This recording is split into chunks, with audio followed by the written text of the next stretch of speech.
Voilà, alors, la première partie du jeu qu'on va faire va être décrite maintenant. On va l'appeler le jeu d'introduction.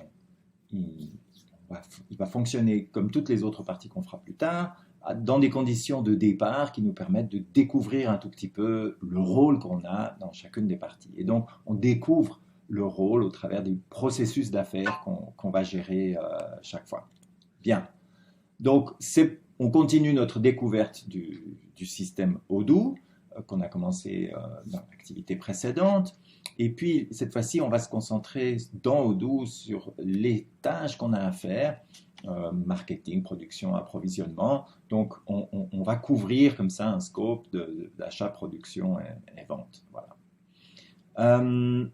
Votre entreprise, donc chaque équipe est une entreprise et une entreprise de production de café. Donc vous êtes 4 managers, vous allez vous répartir les rôles et puis vos tâches sont les suivantes. Il faut évidemment assurer la rentabilité des opérations, donc vous allez prendre des décisions pour que les opérations se déroulent bien et que vous soyez capable d'obtenir vos objectifs. Il faudra prendre des décisions en fonction des aléas qui arrivent au cours de la partie. Et puis surtout, votre tâche, c'est d'utiliser au maximum tous les rapports et les retours sur les données que le système est capable de produire pour pouvoir préparer justement les bonnes décisions et prendre ces décisions dans le cadre d'avoir la bonne rentabilité des opérations. Alors le scénario de jeu plus précisément, donc votre situation est assez simple. Votre entreprise achète des grains de café à des producteurs, elle achète de l'arabica ou différents types de café. Et puis, il faut le torréfier. Il y a un processus de production. Il faut torréfier ce café, il faut le préparer, il faut le conditionner pour le mettre en sac de 5 kg, en paquet ou en capsule, de façon à ce qu'on ait des... Ça, c'est nos stocks de produits finis, du café de ce genre-là. Et puis, c'est ça qu'on va vendre. Et notre objectif, c'est d'être capable de mettre sur le marché ce café sous ses différentes formes. Alors, on achète soit de l'arabica, soit du robusta, 2 sortes de café. Ce café frais, j'allais dire, vert, on le torréfie, on le prépare, et puis on fait des mélanges d'arabica et de robusta, et à partir de ça, on produit 4 sortes de café, du moka, du caturra, du toraja, et puis du café décaféiné. On verra après comment on fait pour faire ça. Et puis, ça, c'est la première phase, là, préparation du grain de café lui-même. Puis ensuite, on le conditionne pour le mettre soit en sac de 5 kg, soit en sac de sachet de paquet de 1 kg, soit en capsules qui vont pour des automates, essentiellement des machines à café à automates. Voilà, ça c'est un peu l'histoire. Alors, on a un certain nombre de fournisseurs. On a 2 fournisseurs pour les achats, 2 entreprises. Une Yemeni Coffee Company. Alors, vous avez ici les prix selon les quantités du café arabica. Là, il est un petit peu moins cher, cette compagnie Yemeni Coffee Company. Et voilà les prix pour 10 tonnes, pour 50 tonnes, pour 150 tonnes, le prix au kilo. Et puis, on a le Robusta qui était un petit peu moins cher que l'arabica. La particularité, en général, c'est à peu près 4 jours le temps de livraison de cette entreprise.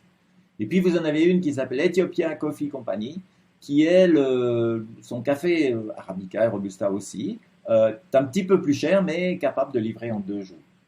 Enfin, en urgence, voilà, on est content de pouvoir obtenir du café peut-être un peu plus cher, mais auprès de cette deuxième compagnie. Donc on a ces 2 fournisseurs possibles pour le café lui-même. Puis on a une troisième compagnie qui, elle, s'occupe que de nos emballages. Alors on doit lui acheter voilà, soit des sachets, des sacs pardon, pour conditionner le grain en 5 kg, soit des sachets pour 1 kg, soit des capsules. Voilà. Et puis, elle livre dans un délai d'à peu près 3 jours. Hein. Alors ensuite, la production. Alors, la production, je commence par le bas ici du slide. Normalement, c'est une combinaison d'arabica et de robusta. Et il faut le torréfier, il faut le mettre tout ce café et dans les bons emballages, et on obtient un produit qui est, par exemple, des sachets de café moka ou des sacs de 5 kg de caturra, etc. Donc, et puis, si on veut faire du café décaféiné, on fait une première transformation pour décaféiner le café, en plus de l'avoir torréfié, la combinaison d'arabica. En fait, pour le décaféiner, c'est 50% d'arabica, 50% de robusta, on verra après. Et puis, dans le processus de décaféination, on perd 20% de poids et on obtient du déca, voilà, un mélange de déca, arabica, robusta. Voilà, très bien. Et puis, quand on a ce café-là, on doit le passer décaféiné, on doit le passer encore au conditionnement pour le mettre en capsule de déca ou en sac de 1 kg de déca. Voilà. Alors, on comment ça se passe pour la vente? Donc ça, c'est nos produits, hein, de paquets de 1 kg. Donc on vend à la fois 5 paquets de 1 kg. Hein. On vend des sacs de 5 kg ou on vend des capsules mais on les vend par peut-être 500 pièces à la fois. Et donc tout ça représente chaque fois 5 kg de café. Et ces différents produits s'adressent à des marchés un peu différents, ce n'est pas les mêmes clients. Alors on ne vend pas aux clients finaux, on vend soit aux hôtels, restaurants, cafés, c'est ça le segment Horeca, qui achètent en priorité, alors eux, ben, ils achètent en priorité des sacs 5 kilos, hein, ils ne pignotent pas, hein, voilà, soit des détaillants qui achètent en priorité les paquets de 1 kg, en priorité, hein, des paquets de 1 kg. Et puis, soit ça peut être des distributeurs qui fournissent, enfin qui équipent et fournissent et remplissent des automates en entreprise et qui achètent en priorité des capsules, des pods qu'on fabrique. Voilà. Et puis, il y a à peu près le même nombre de clients de chaque catégorie qui sont là, présents sur le marché et qui attendent vos différentes formes de café. Voilà. Et alors, pour vendre, ce qui est important, c'est qu'il faut avoir en stock, il faut avoir fabriqué ce que nos différents clients vont apprécier. Alors, ici, vous avez au départ de notre partie d'introduction, vous allez avoir voilà un peu les prix qui se pratiquent, les prix de vente, pour les différents types de nature de mélange de café. Alors, le mocha, c'est du café où il y a 60% d'arabica et puis 40% de l'autre, là, du robusta. Et quand on le vend, alors voilà, vous avez les prix pour soit les sacs 5 kg ou les prix des packs ou les prix des pots. Quand le café a une proportion de 80%, quand on fait du caturra, il a 80% d'arabica, il est un petit peu plus cher, il a un petit peu plus qualité, premium. Et puis le toraja, il est fait de 100% d'arabica. Il n'y a que de l'arabica et il est aussi un tout petit peu plus cher. Puis le décaféiné est aussi encore un peu plus cher. Il est toujours 50% d'arabica, 50% de robusta, de décaféiné. Mais il est un peu plus cher parce qu'évidemment, il y a ce processus qui nous fait perdre de la décaféination, nous fait perdre 20% du poids. Alors on comprend, voilà. Et donc ça, c'est le produit cher, qui est un petit peu plus long à fabriquer parce qu'il faut 2 étapes. Hein. C'est d'abord décaféiner le café, puis ensuite, après, le passer dans le conditionnement, etc. Bien. Alors, comment est-ce qu'on fait pour prévenir ou pour avertir un peu? On a des moyens de faire des petites campagnes de promotion marketing. Et notre promotion marketing, on s'adresse à une agence qui s'appelle Giant Advertising Corporation et on lui achète des campagnes.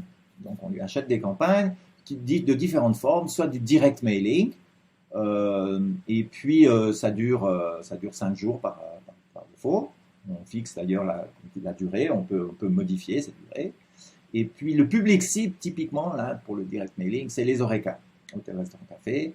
Et donc le produit cible, c'est plutôt les sacs de 5 kg, quand on fait cette campagne. Ou on peut acheter un certain nombre de jours de campagnes de billboards, c'est des grands panneaux où on met en valeur nos produits. Et c'est aussi du routine. Là, le public cible, c'est les détaillants. Hein. C'est points de vente où nos partent en priorité nos paquets de 1 kg de café. Et le produit cible, donc, ça s'appelle ground, hein, quand le café est emballé sous forme de ces sachets de base de 1 kg. Ça s'appelle ground. Et puis dernier type de campagne, c'est du sampling. Voilà, c'est cette agence qui s'occupe de faire ça. Et elle cible les distributeurs et les produits cibles, les capsules. Donc on a moyen de peser dans des actions en achetant des campagnes comme ça sur plutôt l'un ou l'autre des segments de marché de notre histoire et d'influencer pour favoriser les ventes de notre produit. Voilà. Alors, ce qui se passe, c'est qu'au début de la partie, tous nos clients là, de différents types, ils ont en fait des petites préférences. Ils ont des préférences de conditionnement, ils ont des préférences, ils sont plus ou moins sensibles à certaines campagnes de marketing. Voilà. Et puis, ils ont des préférences sur le taux d'arabica. Est-ce que nos clients de certains segments préfèrent avec plus d'arabica ou avec moins d'arabica, avec donc le café un peu plus premium comme le Toraja ou le café moins premium comme j'ai oublié son nom, le Mocha. Voilà. Et donc, c'est à vous, en regardant comment les produits partent, en regardant l'impact de vos campagnes marketing, d'estimer et de comprendre quelles sont les préférences des clients. Donc, quand on démarre une partie, on ne sait pas forcément comment ça se répartit cette histoire de préférence. Et donc, ce qui est très important, c'est assez vite, dans le premier round, dans les premières semaines simulées de vente, de comprendre un peu ces préférences. Voilà. Bien, alors, ça c'est un petit peu notre rôle globalement. Ce que je vais expliquer maintenant, c'est un tout petit peu comment va se dérouler spécifiquement le premier round dans cette partie du jeu d'intro. Donc on va jouer 3 rounds et le premier, vous allez voir, on se concentre surtout sur la partie processus de vente. Donc on va se concentrer sur cette partie-là de tout le processus qu'on a vu, qui consiste à mettre à jour les prix, décider aussi de campagne de marketing, et puis sur cette base-là, il y aura des processus qui, eux, sont automatisés. Quand vous avez des produits en stock, et on a au départ de ce premier round un certain nombre de produits en stock, je vais vous montrer tout de suite, vous pourrez voir évidemment vos inventaires. S'ils ont les bons prix et s'ils rencontrent bien les bonnes préférences, ils partent.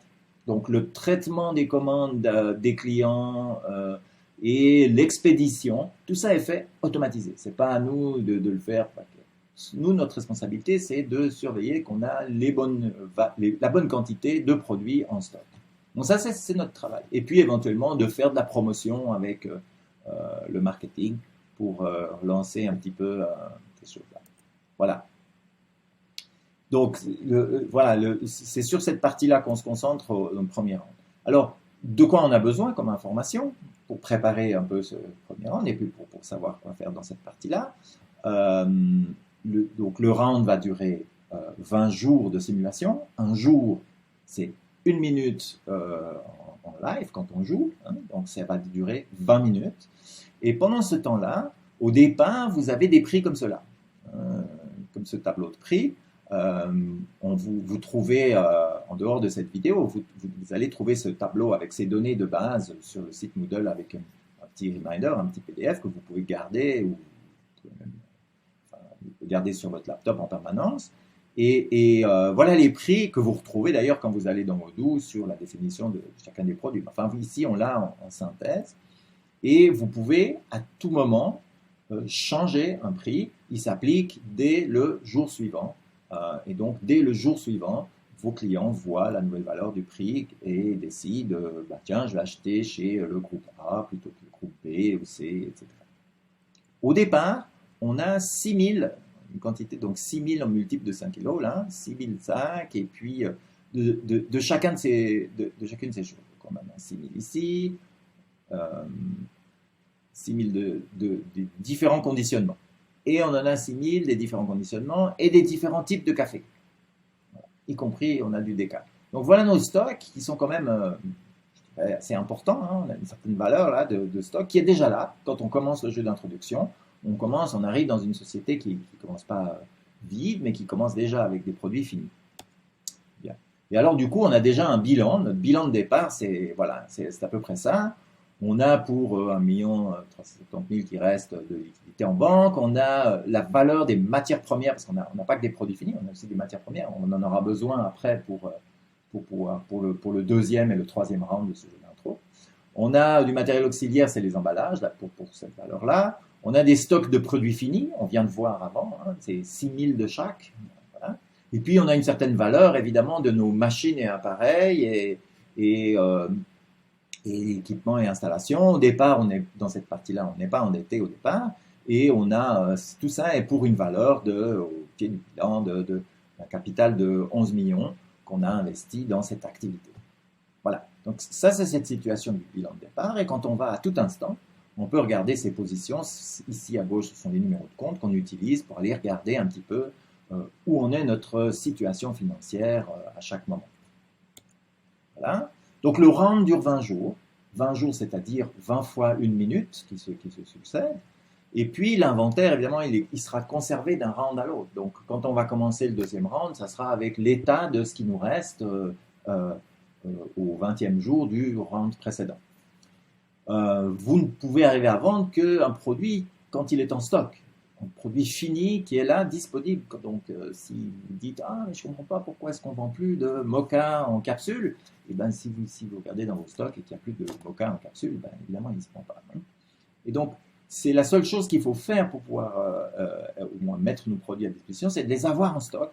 Tout le reste, le traitement des commandes et des choses, ça se fait à partir du moment où nos clients sont attirés par nos produits, à partir du moment où ils estiment que voilà, c'est plus intéressant, soit pour le prix, ou ils ont été attirés par la campagne de marketing qu'on a faite, etc. Donc vous êtes en compétition avec les 7 autres. Hein. Vous avez 7 autres équipes qui sont là sur le marché et qui essayent d'atteindre. Alors rassurez-vous, il y a suffisamment de clients. Hein, normalement, il y a moyen que tout le monde vende. Hein. Mais évidemment, on peut arriver à vendre un petit peu plus si nos produits sont un petit peu plus attractifs. Et il faut essayer de maximiser le bénéfice, c'est-à-dire de se donner la capacité de développer notre entreprise avec ce bénéfice et de se donner la capacité, on verra après, soit de rembourser des dettes, s'il faut faire des dettes, soit de développer notre capacité de production de façon plus importante, etc. Pour l'instant, ça, c'est les règles qui sont importantes pour le premier rang. Alors ici, c'est des indications que je vous redonnerai au moment où on démarrera. Gaspo aussi vous donnera les indications plus précises de comment est-ce qu'on se log au système, près de la même façon que ce qu'on a fait pour les jeux solo. Et puis, quelle est la tâche pendant ce premier rang? Alors, il faut arriver à faire partir ces 6000 pièces de chaque produit. Hein. On a 6000 pièces du stock de produits finis. Donc, il faut fixer les prix de vente, peut-être les ajuster, voilà, mais tout en faisant le maximum de bénéfices. Hein. Donc, il faut éviter de brader, hein. Ça ne sert à rien. Hein. Et puis, il faut investir dans les campagnes marketing. Alors, comment savoir à quel moment est-ce qu'il faut baisser les prix, augmenter les prix, prendre du marketing? Il faut surveiller un certain nombre de rapports, l'état des choses. Alors, il faut surveiller l'état des stocks. Donc, il faut savoir, bon, pour l'instant, au départ, on sait, il y a 6000 de chaque produit, mais on regarder en permanence qu'est-ce qui part, hein, qu'est-ce qui se vend. Surveiller les marges, regarder quelles marges on fait. Ces produits, ils ont coûté à faire. Donc, il faut récupérer ça. On ne peut pas vendre en dessous du prix qu'ils coûtaient. Il faut éviter. Hein, ce n'est pas très bon pour les affaires. Et puis, contrôler les ventes, c'est-à-dire qu'on a des rapports qui nous disent, voilà, vous avez vendu tant de pièces au cours de la dernière journée, et puis tant de pièces de ceci, cela, etc. Et puis, surveiller la concurrence, on a de temps en temps des rapports qui nous viennent sur ce qui se vend complètement sur le marché du produit du même genre. Et du coup, ça nous permet de voir, d'avoir une petite idée de ce que fait la concurrence. On ne voit pas, évidemment, les affaires internes de la concurrence. Hein. On voit notre bilan, pas le bilan des autres. On voit notre état de stock, pas l'état de stock des autres, mais on voit un petit peu ce qui se passe sur ce marché. Alors, une des bonnes pratiques à faire, c'est d'utiliser une feuille comme ça. Vous verrez que c'est un PDF qu'on peut trouver aussi. Et puis, la bonne stratégie, c'est de se dire, voilà, on fixe nos prix de vente, on les fait là-dessus, au crayon, en mettant à jour. Vous faire un tableau, vous pouvez vous faire un tableau Excel si vous préférez. Et puis, d'avoir un suivi en permanence de cette histoire-là et d'avoir un suivi des quantités de marketing qu'on fait au cours de la première semaine, deuxième semaine, troisième semaine, quatrième semaine, etc. que- quand je parle de semaine ici, une semaine dans le jargon Arula là, de ce jeu, c'est 5 jours, hein, une période de 5 jours. Et donc, quand on commande une campagne pour une durée de 5 jours, ben voilà, elle va travailler, elle va avoir de l'effet au cours de la semaine, semaine 1, semaine 2, etc. Voilà. Donc, comment est-ce qu'on fait pour mettre à jour les prix? Ben, pour mettre à jour les prix, c'est pas très compliqué. On a vu avant un peu avec le jeu solo. On va dans les ventes et puis on regarde après on va voir après juste un petit exemple encore qui rappelle comment on procède. Mais pour les ventes, pour voir un peu la situation, on va les listes de produits finis, niveau de stock, articles, et puis on peut regarder dans notre compte de résultats, sur facturation, comment on progresse un peu notre chiffre d'affaires, etc. Alors, pour mettre à jour un prix, eh bien, on va dans les ventes sur les produits, on met à jour ici le prix de vente, ici, pour le Caturra, Generoso, Grand Coffee, donc c'est un de ces types-là. Ne pas oublier de faire sauvegarder, confirmer, et à partir de ce moment-là, en fait, à partir de la prochaine minute de jeu, c'est-à-dire du prochain jour, à partir du lendemain, c'est ce prix-là qui s'appliquera à votre produit. Donc, alors, ça ne sert à rien au cours de la même minute de changer 3 fois le prix, hein. De toute façon, ça s'est pris en compte à la fin de la minute où vous êtes en train de jouer pour la minute suivante, c'est-à-dire pour le lendemain, dans la logique du temps qui s'écoule dans ce jeu simulation. Voilà. Pour l'investissement dans les campagnes marketing, alors comment est-ce qu'on fait? Ben, on va dans les achats, parce qu'on achète ce service, on achète une campagne, hein. Et on va dans les achats, dans les bons de commande, et puis on prépare une commande avec notre fournisseur, là, Giant Advertising Corp. Les produits qu'il a, c'est les 3 types de campagnes, hein, donc on ne risque pas de se tromper. On choisit la date de début, on dit je veux faire une campagne qui commence à cette date-là. On choisit la durée, les quantités, c'est la durée, et puis on fixe la quantité, fixe la date de début, et on confirme l'ordre, on confirme la commande. À partir du moment où vous avez confirmé la commande, l'agence Giant Advertising Corp va commencer à la date que vous avez. C'est une campagne de marketing sur ce type de canal de marketing, soit les billboards, soit le direct mailing, soit les sampling. Voilà. Donc c'est vous qui fixez ça. Vous avez un onglet marketing, planning, et vous pouvez voir un peu un petit calendrier, comment vous avez prévu vos campagnes de marketing. Et puis ensuite, le plus important, c'est de faire un suivi. Alors, l'inventaire actuel, vous allez avec le bouton inventaire, rapport d'inventaire, inventaire actuel, vous pouvez voir à tout moment, vous devriez avoir une conscience dans votre groupe des cartes de quel niveau de stock il y a à chaque minute, hein. Il ne change pas plus souvent que toutes les minutes, hein, donc ça ne sert à rien d'aller voir 3 fois au cours de la minute, hein. Donc, voilà. La facturation, ça c'est dans le module de facturation que vous trouvez les indications, et en particulier votre bilan, votre compte de résultat, pour savoir comment marchent les affaires, hein. Et puis sur les ventes, vous trouvez une analyse pour dire qu'est-ce que vous avez vendu en priorité, quand, est-ce que ça progresse, etc. Alors ça, vous aurez l'occasion, c'est ça l'occasion de ce premier round, de découvrir un peu tous les éléments qui nous renseignent sur ce qui est en train de se faire, hein. Et c'est très très important d'apprendre à avoir un œil sur les éléments clés pour savoir si nos décisions de faire une campagne ou de changer un prix ont de l'impact dans le bon sens, dans le sens qu'on souhaitait, dès le jour suivant, dès la minute suivante de jeu. Voilà. Eh bien, voilà. C'est le début du round 1. Et les explications pour le round suivant, le deuxième round et le round 3, viendront après, tranquillement. Vous pouvez vous repasser toute cette histoire comme vous le voulez sur la base de cette vidéo.